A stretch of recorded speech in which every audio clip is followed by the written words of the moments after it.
नमस्कार दोस्तों, मैं राकेश शुक्ला, आपका स्वागत है मेरे एजुकेशन पॉइंट 1989 पर।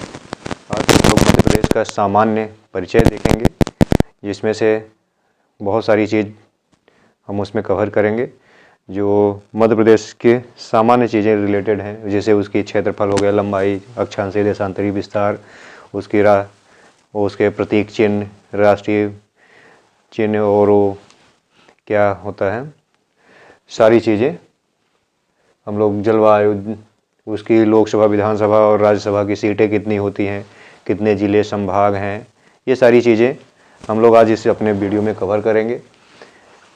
ने एक बना लिया है चार्ट टाइप का, जिसमें मध्य प्रदेश का सामान्य परिचय, और सबसे पहले मध्य प्रदेश की भौगोलिक स्थिति में हम लोग देख लेंगे मध्य प्रदेश का अक्षांशीय और देशांतरी विस्तार क्या है। इसके बाद हम लोग देखेंगे मध्य प्रदेश का क्षेत्रफल 308,252 वर्ग किलोमीटर, और कहीं कहीं पे 308,245 वर्ग किलोमीटर भी है, तो उसका बताएंगे रीजन क्या होता है। फिर मध्य प्रदेश की लंबाई और चौड़ाई, उसकी लंबाई और चौड़ाई क्या है, उत्तर से दक्षिण की लंबाई क्या है, पूरब से पश्चिम की लंबाई क्या है। उसके बाद हम देखेंगे मध्य प्रदेश के मतलब सबसे उत्तरी जिला कौन सा है, दक्षिणी जिला कौन सा है, पूर्वी पश्चिमी जिला क्या है, मध्य प्रदेश की जलवायु कैसी है, वर्षा कैसी होती है, सबसे ज़्यादा और सबसे कम वर्षाएं कहाँ होती हैं, कर्क रेखा पे हमारे मध्य प्रदेश के कितने ज़िले ऐसे हैं जो कर्क रेखा जिससे होकर गुजरती है, कौन कौन से ज़िले हैं, याद करने का एक सिंपल तरीका बताएंगे जिससे आप लोगों को याद करने में बिल्कुल भी कठिनाई नहीं होगी। इसके बाद हम लोग लोकसभा, राज्यसभा, विधानसभा की सीटें देख लेंगे। हाई कोर्ट की स्थिति, न्यायिक स्थिति क्या है अपने मध्य प्रदेश में, मध्य प्रदेश का हाई कोर्ट कहाँ है, उसकी खंडपीठें कहाँ हैं, संभाग देख लेंगे, जिला, विकास खंड, तहसील। इसके बाद हम अपने कुछ प्रतीक चिन्ह देखेंगे, जैसे कि मध्य प्रदेश का राष्ट्रीय पशु क्या है, राजकीय पक्षी क्या है, पुष्प क्या है, पेड़ क्या है, ये सारी चीज़ें, राजकीय नाट्य, नृत्य, फल, खेल, सारी चीज़ें। तो आइए शुरू करते हैं हम लोग एक साइड से। सबसे पहले मध्य प्रदेश की भौगोलिक स्थिति में हम लोग देखते हैं मध्य प्रदेश का अक्षांशीय और देशांतरी विस्तार क्या है। मध्य प्रदेश का अक्षांशीय और देशांतरी विस्तार हमने अपने पिछले वीडियो में बता भी दिया है, और उसमें मैप के सारे हमने आपको पूरे मध्य प्रदेश का मैप बताया, जिससे कि ये सारी चीज़ें आपको समझने में, याद करने में कठिनाई ना हो। तो आइए देख लेते हैं मध्य प्रदेश का अक्षांशीय और देशांतरी विस्तार क्या है। ये मध्य प्रदेश का जो अक्षांशीय विस्तार है, ये 21 डिग्री 6 मिनट से शुरू होके ऊपर हो जाता है 26 डिग्री 30 मिनट। ये अक्षांशीय विस्तार है, क्योंकि मध्य प्रदेश उत्तरी अक्षांश में है। और देशांतरी विस्तार जो है मध्य प्रदेश का, ये हो जाता है 74 डिग्री 9 मिनट से 82 डिग्री 48 मिनट। ये मध्य प्रदेश का अक्षांशीय और देशांतरी विस्तार हो गया। मध्य प्रदेश का 21 डिग्री 6 मिनट से 26 डिग्री 30 मिनट अक्षांश, उत्तरी अक्षांश, 74 डिग्री 9 मिनट पूर्वी देशांतर से 82 डिग्री 48 मिनट पूर्वी देशांतर। इसके पहले हमने देशांतरी में इसका समय भी निकाल के, दोनों से मतलब का समय भी निकाल के बताया था, दोनों सबसे पूर्वी और पश्चिमी जिलों में कितना अंतर आता है। इसके बाद मध्य प्रदेश का क्षेत्रफल। मध्य प्रदेश का क्षेत्रफल जो है, मध्य प्रदेश का क्षेत्रफल टोटल है 308,252 वर्ग किलोमीटर। 308,252 वर्ग किलोमीटर मध्य प्रदेश, पूरे मध्य प्रदेश का क्षेत्रफल 308,252 वर्ग किलोमीटर है। इसमें कहीं कहीं पे 308,245 वर्ग किलोमीटर भी, 245 वर्ग किलोमीटर भी पाया गया है। 245, ये 252 और 245 यानी कि 7 वर्ग किलोमीटर का गैप जो है, ये शहडोल संभाग के अंतर्गत अनूपपुर जिले की अमरकंटक की जो पहाड़ी है, वहां पे एक किरार घाटी है। उस 7 किलोमीटर रेंज में वो किरार घाटी मध्य प्रदेश और छत्तीसगढ़ के बीच विवाद की स्थिति है, जिसके कारण से छत्तीसगढ़ मानता है कि किरार घाटी हमारे क्षेत्र के अंतर्गत आता है, मध्य प्रदेश अपने। तो वही जो बुक और जो चीज़ें उधर से थोड़ा ज़्यादा संबंध रखती है, वहाँ 245 आपको मिलता है, बाकी हम लोग 308 252 वर्ग किलोमीटर पढ़ते हैं। मध्य प्रदेश की उत्तर से दक्षिण और पूरब से पश्चिम की लंबाई हम देख लेते हैं। ये लंबाई, पूरब से पश्चिम की लंबाई मध्य प्रदेश की 870 किलोमीटर, और ये वाली लंबाई 605 किलोमीटर। उत्तर से दक्षिण की लंबाई 605 किलोमीटर और पूरब से पश्चिम की लंबाई 870 किलोमीटर। मध्य प्रदेश के कुछ पड़ोसी राज्य भी हैं। जब तक मध्य प्रदेश का विभाजन नहीं हुआ था तब मध्य प्रदेश में 7 पड़ोसी राज्य पाए जाते थे। वर्तमान की स्थिति में मध्य प्रदेश के जब छत्तीसगढ़ 1 नवंबर 2000 को छत्तीसगढ़ मध्य प्रदेश से अलग हो जाता है तो मध्य प्रदेश में कुल 5 पड़ोसी राज्य बचते हैं। उनके नाम हम देख लेते हैं कौन कौन से हैं मध्य प्रदेश के पड़ोसी राज्य। सबसे ऊपर उत्तर प्रदेश जिसमें मध्य प्रदेश की कुल 13 जिले, मध्य प्रदेश के कुल 13 जिलों की सीमा उत्तर प्रदेश से साझा करती है। इसके बाद इधर आता है राजस्थान। ये राजस्थान मध्य प्रदेश के कुल 10 जिलों की सीमा, 10 जिलों की सीमा राजस्थान से साझा होती है। इसके बाद इधर ये थोड़ा सा जो ये है, यहाँ पे गुजरात मध्य प्रदेश के 2 जिले अलीराजपुर और झाबुआ। पहले एक जिला वो झाबुआ हुआ करता था, इसके बाद 49वां जिला हमारा बना है अलीराजपुर। झाबुआ को काट के ही बनाया गया है 17 मई 2008 को झाबुआ। तो ये 2 जिले गुजरात को अब टच करते हैं, गुजरात से सीमा साझा करते हैं। 2 जिले ये गुजरात से हो गए। इसके बाद नीचे है महाराष्ट्र कुल 9 जिले, मध्य प्रदेश के कुल 9 जिले महाराष्ट्र से सीमा साझा करते हैं। और इधर पूरब की तरफ है छत्तीसगढ़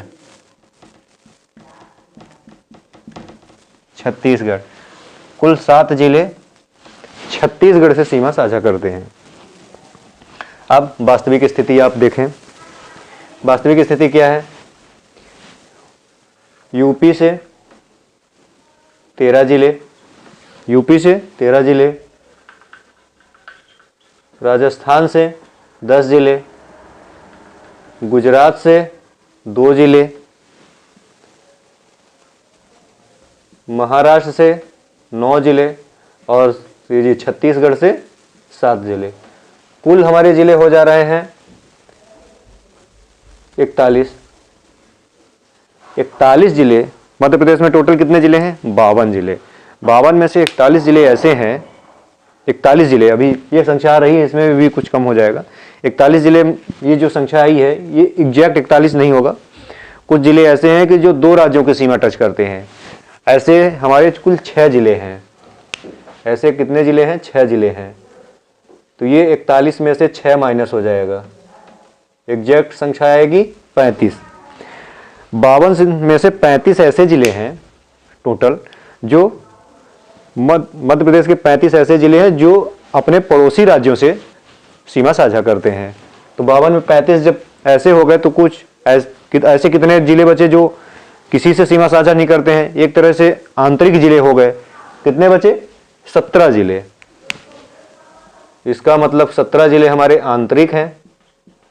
आंतरिक जिले हैं जो किसी भी राज्य से सीमा साझा नहीं करते हैं। 35 जिले हमारे ऐसे हैं जो दूसरे राज्यों से, ये बाहरी जिले मान इसको हम कह सकते हैं, ये बाहरी जिले हैं जो दूसरे राज्यों से सीमा साझा करते हैं। और 6 जिले हमारे ऐसे हैं जो 2 राज्यों से सीमा साझा करते हैं। 6 जिले 2 राज्यों से सीमा साझा करते हैं। अब इनको हम जोड़ लेते हैं।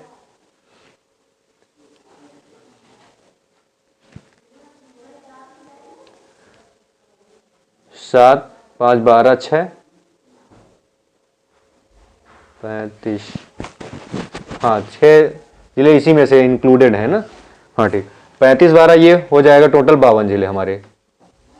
6 तो इंक्लूडेड है इसी में, दो बार जो साझा कर रहे हैं, तो एक बार उनकी गिनती हो ही चुकी है इस 35 में, इसलिए इस हम 6 को अलग से अब इंक्लूड इसमें नहीं करेंगे। 35, 17, 52।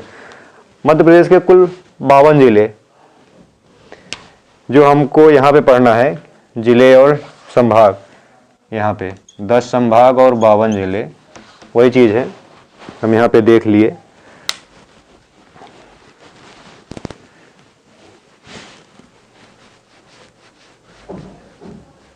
मध्य प्रदेश के कुल 52 जिलों में 35 जिले बाह्य जिले हैं जो दूसरे राज्यों की सीमा साझा करते हैं दूसरे राज्यों से। 17 जिले ऐसे हैं जो मध्य प्रदेश के आंतरिक जिले हैं, वो किसी अन्य राज्य से सीमा साझा नहीं करते हैं। 6 जिले ऐसे हैं जो दो राज्यों से सीमा साझा करते हैं। अब हम आ जाते हैं अपने पड़ोसी राज्य हमारे हो गए 5 हैं। अब वर्तमान में 5 जिले हैं, उत्तर प्रदेश, राजस्थान, गुजरात, महाराष्ट्र और छत्तीसगढ़। वर्तमान में हमारे 5 पड़ोसी राज्य हैं। इसके बाद हमारे सबसे उत्तरी और दक्षिणी पूर्वी पश्चिमी जिले क्या हो जाते हैं।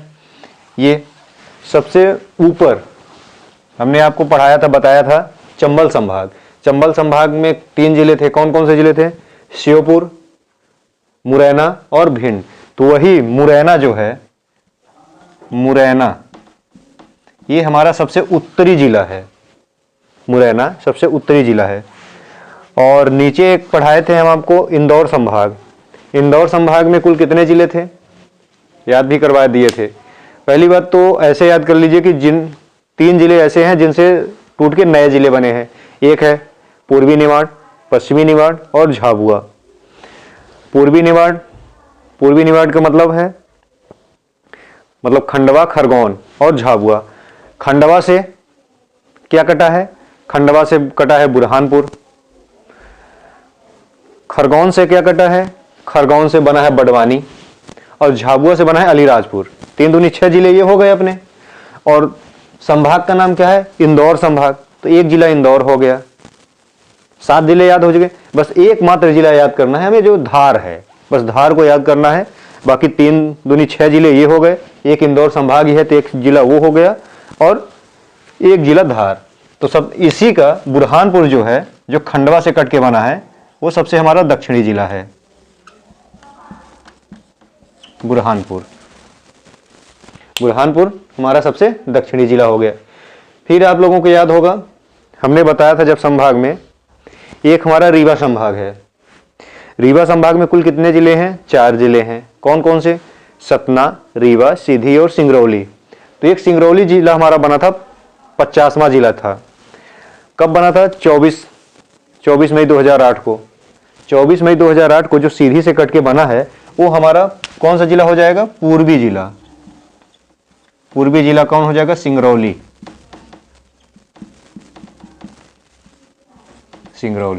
हमारा सबसे पूर्वी जिला हो गया।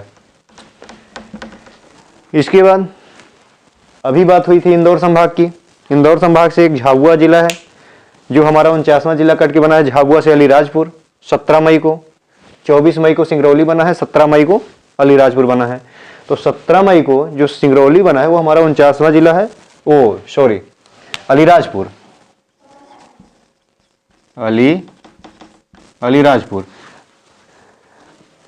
सबसे उत्तरी जिला मुरैना को चंबल संभाग कहते हैं। कितने जिले हैं? 3 जिले हैं, श्योपुर, मुरैना और भिंड। इसमें से जो मुरैना है बीच वाला, वही हमारा सबसे उत्तरी जिला हो गया। नीचे बुरहानपुर सबसे हमारा दक्षिणी जिला है। किस संभाग में आता है? इंदौर संभाग में आता है। इंदौर संभाग में कुल कितने जिले हैं? 8 जिले हैं। हम इनको कैसे याद रखें? सिर्फ इंदौर संभाग है, एक नाम इंदौर हो गया। उसके बाद खंडवा से 3 जिले हमको याद रखना है, जिनसे 3 जिले उनसे टूट के बने हैं। खंडवा से टूट के क्या बना है? खंडवा से बुरहानपुर। खरगोन से बना है बड़वानी। और उसके बाद झाबुआ से अलीराजपुर। 3 दूनी 6 जिले ये हो गए। इंदौर 7 हो गया और एक धार 8 जिले हो गए। तो दक्षिणी जिला ये बुरहानपुर और वो झाबुआ वाला अलीराजपुर, ये हमारा पश्चिमी जिला हो गया। तो मध्य प्रदेश का सबसे पश्चिमी जिला अलीराजपुर, सबसे दक्षिणी जिला बुरहानपुर, सबसे पूर्वी जिला सिंगरौली रीवा संभाग में आता है। रीवा संभाग में 4 जिले हैं। 4 जिलों में सबसे पूर्वी जिला सिंगरौली है, उसके बाद सीधी है, रीवा है और सतना है। ये हमारा ये हो गया। मध्य प्रदेश की जलवायु कैसी है? मध्य प्रदेश की जलवायु उष्णकटिबंधीय मध्य प्रदेश की जलवायु, मध्य प्रदेश की जलवायु उष्णकटिबंधीय मानसूनी जलवायु है। उष्ण कटिबंधीय मानसूनी जलवायु, उष्णकटिबंधीय मानसूनी जलवायु है। मध्य प्रदेश में वर्षा की स्थिति क्या है? मध्य प्रदेश में वर्षा को हम पहली बात तो सेंटीमीटर से मेजरमेंट करते हैं, उसको देखते हैं, नापते हैं वर्षा। तो हमारे मध्य प्रदेश की औसत वर्षा जो है 112 सेंटीमीटर है। अब इसमें हम ये तो फिर लास्ट में एक पूरे चैप्टर है, इनको हम विस्तार से देखेंगे। मध्य प्रदेश की जलवायु पूरा चैप्टर, उस पर पूरा एक अपनी क्लास होगी। मध्य प्रदेश की वर्षा हम अभी थोड़ा अभी ऊपरी तरीके से हल्की फुल्की जानकारी इसमें ले लेते हैं मध्य प्रदेश के सामान्य परिचय में। तो 112 सेंटीमीटर इसका सामान्य वर्षा है। तो वैसा तो है नहीं कि पूरे मध्य प्रदेश में 112 सेंटीमीटर ही बारिश होती है, ये तो एक एवरेज है। तो क्या हुआ, इसमें कहीं पे हो ऐसा भी होगा कि सबसे ज़्यादा बारिश होती होगी, कहीं पे बहुत ही कम बारिश होती होगी, ऐसे भी स्थान होंगे। तो ऐसे स्थान हमारे देख लेंगे क्या है। मध्य प्रदेश की वर्षा 112 A112 सेंटीमीटर है। लेकिन सबसे ज़्यादा वर्षा नर्मदा घाटी क्षेत्र में पंचमढ़ी, होशंगाबाद जिले की पंचमढ़ी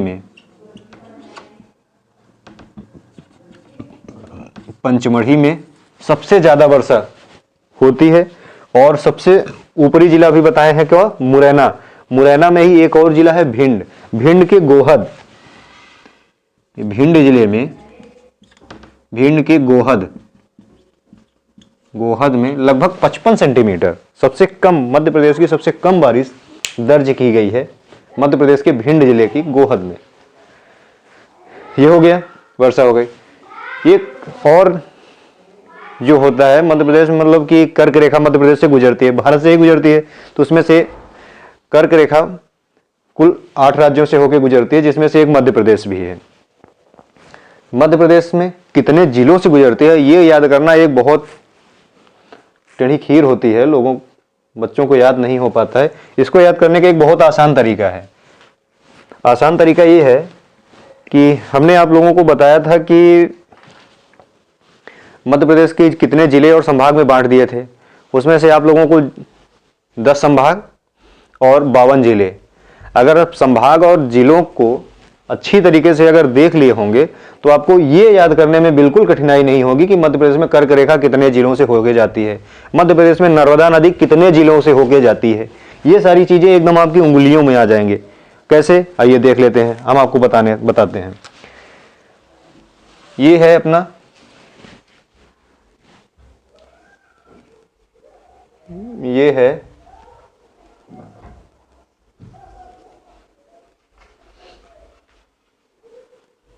ये है मध्य प्रदेश, ये हुई अपनी कर्क रेखा, ये हुई कर्क रेखा। अब ये कर्क रेखा क्या है, सबसे पहले तो हमने यहाँ पे ये देखा था उज्जैन संभाग, फिर देखा था भोपाल संभाग, फिर इधर यहाँ पे सागर था, जबलपुर था और ये शहडोल था।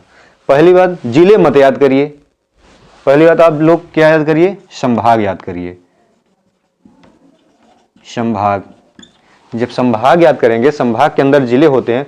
जितना ज़्यादा किसी भी चीज़ को, जितना ज़्यादा हम उसको विभाजित कर देंगे, उसको तोड़ देंगे, उतनी ही आसान हो जाएगा, उतना ही याद करने में हमें सरलता या सहूलियत हो जाएगी। संभाग, सबसे पहले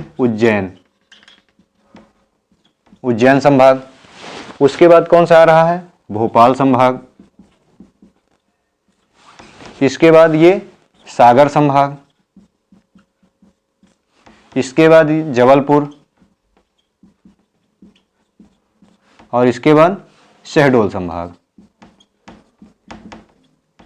तो आपको याद क्या कर रहे थे, कितने जिलों से होके जाती है और पता क्या चल गया, कितने संभाग से भी जाती है। 5 संभाग, एक उज्जैन, भोपाल, सागर, जबलपुर और शहडोल, हमारे 5 संभागों से होकर कर्क रेखा गुजर रही है। अब इनमें हम जिलों की बात कर लें। सबसे पहले उज्जैन के 3 जिले अभी बता रहे हैं, उनके नाम भी बता रहे हैं। उज्जैन के 3 जिले, भोपाल के पूरे पूरे जिले, भोपाल संभाग ही आप याद कर लीजिए, भोपाल संभाग को आपको याद कर लेना है, पूरे 5 जिले। फिर इसके बाद सागर संभाग के 2 जिले, जबलपुर के 2 जिले और शहडोल के 2 जिले। कितना आसान हो गया, 2 4 6 5 11 3 14। कितने जिलों से हमारी कर्क रेखा जाती है, 14 जिलों से, 14 जिले। संभाग 5 संभाग और 14 जिलों से होके जाती है। किसके कितने जिले पड़ रहे हैं, उज्जैन के 3 जिले, भोपाल के पूरे 5 जिले, उसमें किसी को छोड़ना नहीं है, सागर के 2 जिले, जबलपुर के 2 जिले और शहडोल के 2 जिले। 1 2 3 4 5, चाहे इधर से आप चलें चाहे इधर से चलें, एक ही तरीका है। अब हम क्या कर लेते हैं, हम इधर से ही चलते हैं, ठीक है। सबसे पहले अब उज्जैन में इधर हो जाएगा अपना रतलाम,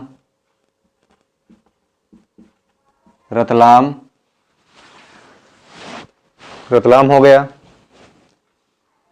फिर अगला जिला रतलाम के बाद उज्जैन के बाद शाजापुर। 3 जिले हो गए, रतलाम, उज्जैन, शाजापुर, किसके, उज्जैन संभाग के। अब यहां पे उज्जैन संभाग याद है तो एक जिला उज्जैन को रख लीजिए। भोपाल संभाग है, भोपाल को भी एक जिला रख लीजिए। जबलपुर संभाग है और सागर संभाग है, सागर को भी एक जिला रख लीजिए। जबलपुर संभाग है, जबलपुर को भी एक जिला रख लीजिए। शहडोल संभाग है, शहडोल को भी एक जिला रख लीजिए। अब कितना आसान हो गया, देखिए यहां पे हमें 2 ही जिले याद करने थे। शहडोल में एक जिला, शहडोल हमें मिल गया, बचा कितना, 1 याद करना है। जबलपुर में भी हमें 1 जिला मिल गया, अब कितना याद करना है, 1 ही याद करना है। सागर में भी 1 जिला मिल गया, 1 ही याद करना है। याद क्या करना है, हमें मैप देखना है। मैप देखेंगे तो याद नहीं करना है, सब कुछ मैप से हो जाएगा। इतने भागों में हमने इसको डिवाइड कर दिया है कि याद करने की जरूरत नहीं पड़नी चाहिए। अब क्या हुआ, और यहां भी उज्जैन संभाग में 1 उज्जैन अपना हो ही गया, इसमें एक साइड रतलाम, दूसरे साइड शाजापुर, 2 जिले यहां से। भोपाल के 5 जिले आपको याद ही होगा, राजगढ़, एक भोपाल अपना है ही, दूसरा राजगढ़, सीहोर, रायसेन, विदिशा। राजगढ़, सीहोर, रायसेन, विदिशा और एक ही भोपाल, 5 जिले हो गए कंप्लीट। आ जाते हैं सागर में, एक सागर हो ही गया है। सागर से जैसे ही आगे बढ़ेंगे एक आता है दमोह, सागर के बाद दमोह, सागर कंप्लीट। जबलपुर आगे, जबलपुर तो हो ही गया, जबलपुर के आगे जैसे ही बढ़ते हैं कटनी, जबलपुर कटनी। और शहडोल यहां पे है, उससे पहले ही उमरिया। कितना आसान है, कहीं कुछ करना है, रटना है ही नहीं, बस समझना है। समझने का प्रयास करेंगे, एकदम बहुत इजी वे में समझ में आ गया। इसी तरीके से नर्मदा नदी को भी जब हम नदी पढ़ाएंगे आप लोगों को इतनी अच्छे तरीके से उसको भी बता देंगे कितने जिलों से जाती है, कौन कौन से जिले हैं, कौन संभाग पड़ते हैं, इतने इजी वे में। आपको कहीं कुछ याद करने की आवश्यकता ही नहीं है, बस आप समझने का प्रयास करें। बहुत आसान भाषा में, बहुत इजी तरीके से आप लोग समझ जाएंगे। चलिए, ये हो गया एक चैप्टर। हम लोग आते हैं इधर, मध्य प्रदेश में लोकसभा की कितनी सीटें हैं। मध्य प्रदेश में लोकसभा की सीटें, लोकसभा की सीटें 1 नवंबर 2000 के पहले जब छत्तीसगढ़ का विभाजन नहीं हुआ था, मध्य प्रदेश पूरा था, तब यहां पे थी टोटल 40 सीटें लोकसभा में। उसके बाद इसको हम डिवाइड कर देते हैं, हमको पहले का भी याद हो जाएगा, बाद में भी क्या स्थिति है वो भी याद हो जाएगी। एमपी में क्या है, 29 सीटें लोकसभा में, तो बची कितनी, 11 सीटें। 11 कहाँ होंगी, छत्तीसगढ़ में, क्योंकि मध्य प्रदेश से क्या हुआ है, छत्तीसगढ़। 29 सीटें और 29 सीटों में हमारे यहाँ एससी और एसटी की संख्या ज़्यादा है, तो कुछ सीटें इनके लिए आरक्षित कर दी गई हैं, एससी के लिए, एसटी के लिए। तो एससी के लिए 4 सीटें, एसटी के लिए 6 सीटें।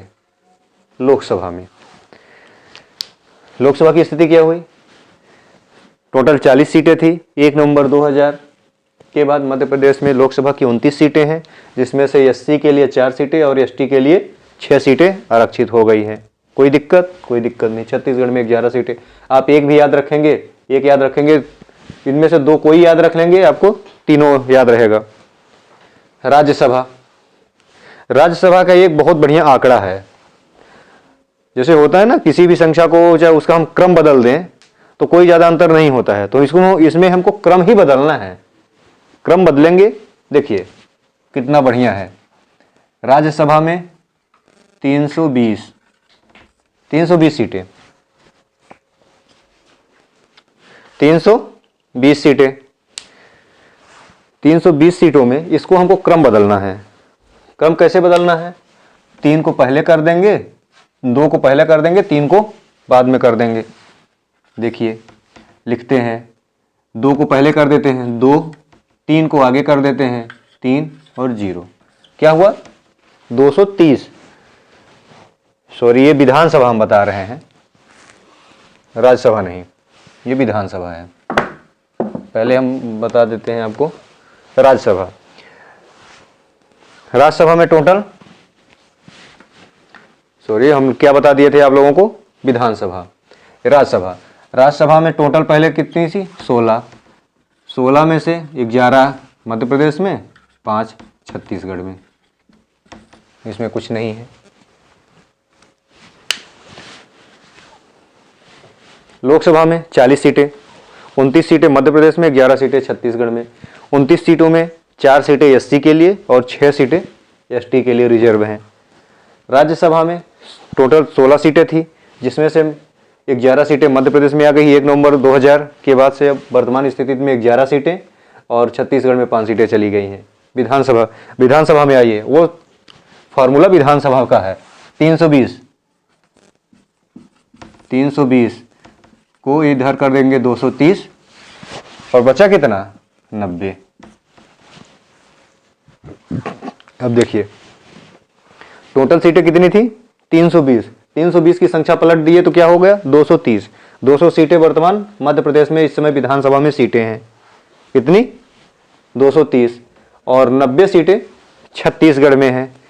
अगर लोकसभा की सीटों में एससी और एसटी के लिए आरक्षित की गई हैं, तो जाहिर सी बात है कि विधानसभा की भी सीटों में कुछ ऐसा होगा। तो यहाँ भी है, बिल्कुल है। क्या है स्थिति? एससी और एसटी के लिए, एससी के लिए कितनी सीटें हैं? 35 सीटें। और एसटी के लिए कितनी सीटें हैं? 47 सीटें। एससी के लिए कितनी सीटें आरक्षित हैं? एससी के लिए 35 और एसटी के लिए 47। टोटल कितनी हो गई? यहाँ पे टोटल हो जाती हैं 10 सीटें। 29 में से 10 सीटें एससी एसटी के लिए आरक्षित है। यहाँ पे 230 सीटों में 35 और 7 5 12 और 4 3 7 1 8 82 सीटें। टोटल 82 सीटें, 230 में से 82 सीटें क्या है? एससी और एसटी के लिए आरक्षित कर दी गई हैं। बाकी की सीटें सामान्य हैं, जो भी जैसा है उस हिसाब से। ये हो गया। इतनी चीजें समझ में आई। लोकसभा में 40 सीटें, 40 में से 29 और 11 का हो गया। 29 में एससी के लिए 4, एसटी के लिए 6 आरक्षित हैं। राज्यसभा में टोटल 16 थी। विभाजन के पहले की स्थिति, विभाजन के बाद 11 सीटें मध्य प्रदेश में और 5 सीटें छत्तीसगढ़ में। विधानसभा में 320 सीटें थी विभाजन के पहले। वर्तमान स्थिति में 230 संख्या को पलट दिए और बाकी जो बचा 90 छत्तीसगढ़ में चला गया। इसमें एससी और एसटी के लिए 35 और 47 है। टोटल सीटें 82। आ जाते हाई कोर्ट। मध्य प्रदेश का हाई कोर्ट जबलपुर, 1 नवंबर 56। हमारा जब मध्य प्रदेश का गठन हुआ, कब गठन हुआ? 1 नवंबर 1956 को। हाई कोर्ट, इससे पहले हाई कोर्ट कहाँ था? मध्य प्रदेश का हाई कोर्ट नागपुर में था। मध्य प्रदेश का हाई कोर्ट 1 नवंबर 1956 के पहले नागपुर था। तो जब मध्य प्रदेश का 1 नवंबर 1956 को गठन हुआ तो इसका हाई कोर्ट कहाँ बनाया गया? जबलपुर।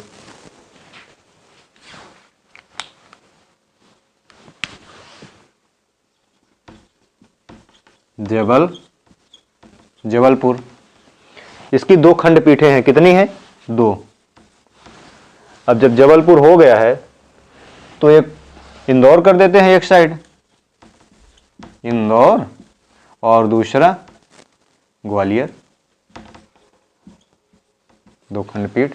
तीसरे की बात चल रही है, शायद भोपाल में भी खंडपीठ नहीं बन जाए। 3 खंडपीठें हो जाएंगी, इंदौर, भोपाल, ग्वालियर। जबलपुर में अपना हाई कोर्ट है ही। संभाग, अभी संभाग और जिलों की तो विस्तृत चर्चा हो गई।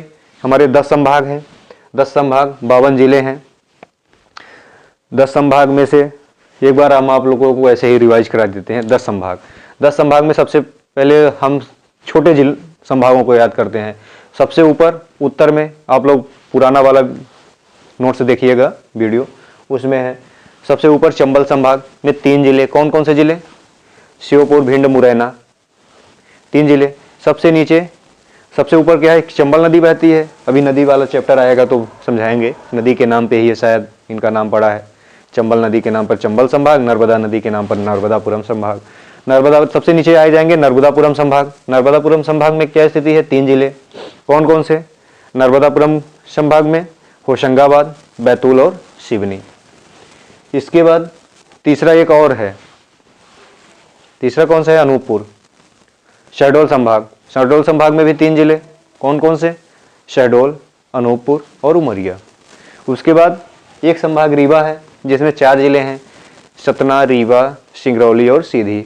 उसके बाद 5 जिले वाले 2 हैं, एक है अपना ग्वालियर और दूसरा राजधानी भोपाल, जिसकी अभी हमने काफ़ी विस्तृत चर्चा की कर्क रेखा से संबंधित। वो ग्वालियर, राजगढ़, सीहोर, रायसेन, विदिशा, ग्वालियर और भोपाल। और ग्वालियर संभाग में ग्वालियर, दतिया, गुना, अशोकनगर और शिवपुरी, ये हो गए।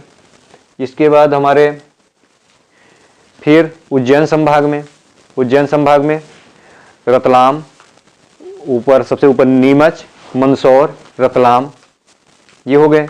आगरमालवा, आगरमालवा के बाद उज्जैन, उज्जैन के बाद एक है आगरमालवा से कट के बना है शाजापुर, शाजापुर से कट के बना है आगरमालवा, ये हो गए। फिर अभी इंदौर संभाग की बात हो ही गई है। खंडवा, खरगोन, बुरहानपुर, बड़वानी, अलीराजपुर, झाबुआ, धार और इंदौर। इसके बाद सागर संभाग, सागर, दमोह, पन्ना, निवाड़ी, छतरपुर, निवाड़ी, टीकमगढ़, छतरपुर। इसके बाद आ जाएंगे किसमें? जबलपुर में नरसिंहपुर, जबलपुर, कटनी, डिंडोरी। उसके बाद इधर से चलेंगे छिंदवाड़ा, सिवनी, बैतूल, बालाघाट, मंडला, बैतूल उसमें है, होशंगाबाद संभाग में, ये हो गए। इसके बाद अपने विकास खंड, मध्य प्रदेश में विकास खंडों की संख्या 313 है। और इसके बाद तहसील, मध्य प्रदेश में तहसील की संख्या 428 है, ये हो गया। इसको हम लोग थोड़ा सा कर लें, हम नए उस पे आ रहे हैं, ये हो गया। इसके बाद मध्य प्रदेश का राजकीय चिन्ह, मध्य प्रदेश का राजकीय चिन्ह है, क्या है? राजकीय चिन्ह ये है, वृत्त है। सबसे ऊपर क्या है? 24 स्तूप है, ये 2, 3, 4, 5, 6, 7, 8, 9, 10, 11, 12, 14, 15, 16, 17, 18, 19, 20, 21, 22, 23, 24, 24 स्तूप कितने हैं? 24 स्तूप है। इसके बाद एक वृत्त है, 24 स्तूप के अंदर एक वृत्त है। वृत्त में क्या है?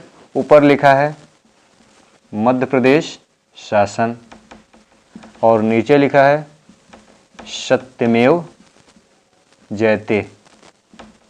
मध्य प्रदेश शासन, सत्यमेव जयते। इधर और इधर गेहूं और धान की बालियां। क्या है? गेहूं प्लस धान की बालियां। ये हो गया अपना, ये वृत्त में कितनी चीजें हैं? मध्य प्रदेश शासन, नीचे सत्यमेव जयते, गेहूं की बाली और धान की बाली, सबसे ऊपर 24 स्तूप। इसके बाद यहाँ पे बीच में ये जो है, और ये बनियान ट्री, बरगद,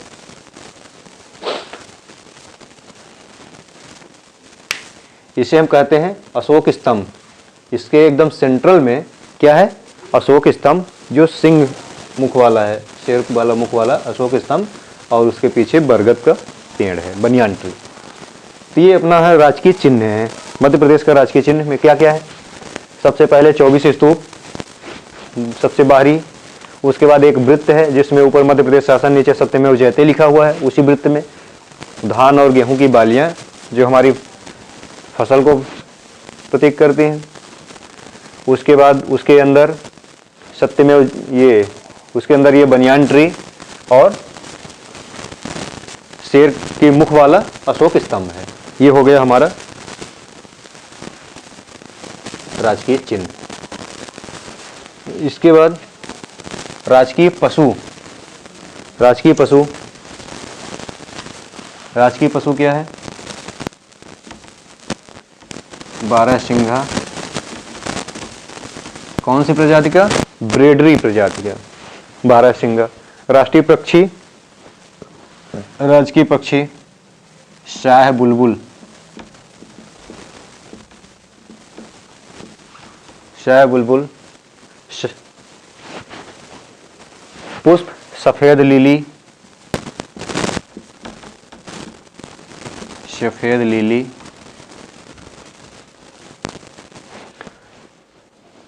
राजकीय पेड़, अभी हमने बता ही दिया राजकीय पेड़, बरगद। राजकीय मछली, महाशीर, राजकीय मछली। राजकीय फल, आम, राजकीय फल आम। राजकीय खेल, ये बहुत इंपॉर्टेंट है क्योंकि ये अभी ये 2013 में शायद राजकीय खेल बना है। ये है मलखंभ। मलखंभ, इसको जरूर याद रखिएगा। इससे संबंधित कोई ना कोई प्रश्न किसी भी एग्जाम में जरूर, हर एग्जाम में एक ना एक प्रश्न मलखंभ से, उसके खिलाड़ियों से या मलखंभ खेल से, कब इसको वो किया गया है, सारी चीज़ों मिला के ये हो गया। राजकीय फसल अपनी क्या है? सोयाबीन। सोयाबीन, सोयाबीन राजकीय फसल है। मध्य प्रदेश को सोया प्रदेश भी कहते हैं क्योंकि पूरे भारत में सबसे ज़्यादा सोयाबीन का उत्पादन मध्य प्रदेश ही करता है। राजकीय नाट्य हमारा क्या है? माछ।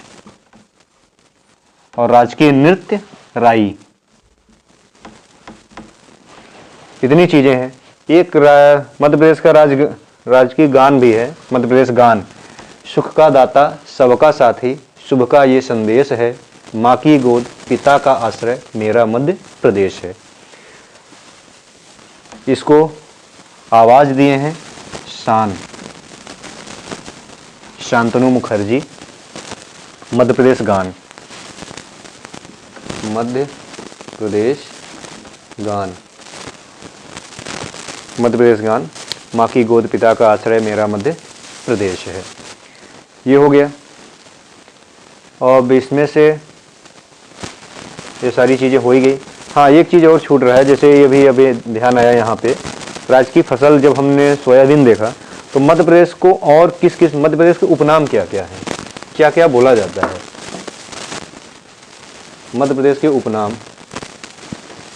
एक टॉपिक ये भी है, मध्य प्रदेश के उपनाम। मध्य प्रदेश के उपनाम, एक तो आप ये देखिए, ये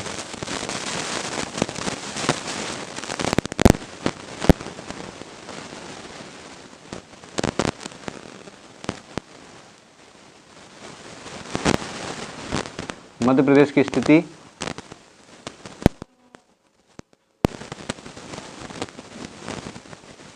ये है, ये अपना मध्य प्रदेश है।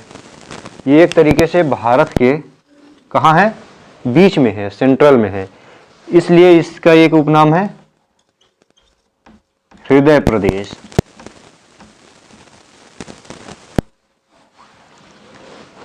क्या क्यों कहते हैं, समझ में आया? क्योंकि ये मध्य प्रदेश पूरे तरीके से पूरे अपने भारत के एक सेंट्रल में है, बीच में है, इस एकदम हृदय की जगह है। जैसे मनुष्य के शरीर में हृदय का स्थान होता है, वैसे मध्य प्रदेश का है, हृदय प्रदेश कहते हैं। सोयाबीन का उत्पादन सबसे ज्यादा होने के कारण इसे कहते हैं सोया प्रदेश। सोया प्रदेश।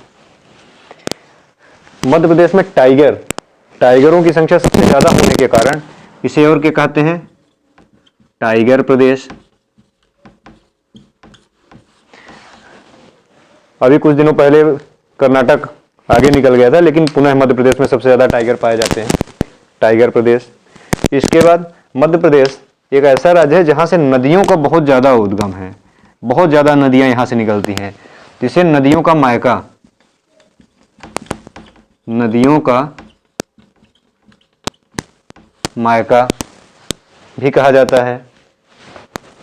हृदय प्रदेश हो गया, सोया प्रदेश हो गया, टाइगर प्रदेश हो गया, नदियों का मायका हो गया, और यही है। और एक दो नाम है, बाद में फिर जैसे ही याद आएगा और बता दिया जाएगा। ये हो गई आज की क्लास। ये एक तरीके से मध्य प्रदेश का सामान्य परिचय है। इसमें से जितने भी टॉपिक हैं सब में ये एक अलग क्लास, कंप्लीट क्लास होगी। सब चीज़ों का एक तरीके से ओवरव्यू है, मध्य प्रदेश का एक तरीके से ओवरव्यू है। कुछ चीज़ें अभी जो छुटी होंगी उसको नेक्स्ट क्लास में और कवर कर लिया जाएगा, किसी भी चीज़ को छोड़ा नहीं जाएगा। एक शुरुआत से एक तरीके से पूरा मध्य प्रदेश को कवर करेंगे। आप लोग का सहयोग बना रहे, आप लोग ऐसे ही साथ देते रहेंगे, चैनल को लाइक, सब्सक्राइब और कमेंट करते रहेंगे। आपको जो अच्छा बुरा जैसा भी क्लास लगी आप कमेंट जरूर करिए। कमेंट करेंगे जब, तभी मुझे पता चलेगा कि आपको पसंद आ रहा है, नहीं आ रहा है, पढ़ाने में और क्या सुधार कर सकते हैं। जो भी होगा आपके कमेंट बहुत ही महत्वपूर्ण रोल अदा करेंगे, आप ज़रूर बताएं। ओके, ठीक है, थैंक यू, धन्यवाद।